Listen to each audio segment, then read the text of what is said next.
Dear students, today we will start lesson number 3, Discovering Tut, the Sagas Continues by A.R. Williams. This lesson is about the boy King Tut. He was the last heir of very powerful royal family that ruled Egypt for centuries. This lesson describes how CT scan of Tut's mummy revealed interesting but some facts about his sudden death.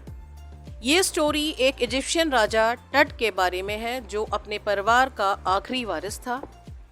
इनके परिवार के लोगों में काफ़ी time से rule करते चले आ रहे थे। टट ने भी इजिप्ट पर रूल किया, लेकिन उनकी कुछ ही सालों के बाद डेथ हो जाती है। तो इस लेसन में उनकी डेथ के बारे में सिटी स्कैन कराया जाता है, जिसमें वहाँ के लोगों को पता लग सके कि आखिर इनकी डेथ की वजह क्या थी। So students, in the conclusion, we get the message that science has developed so far, which had made it possible to know about the facts. Thank you so much and have a nice day.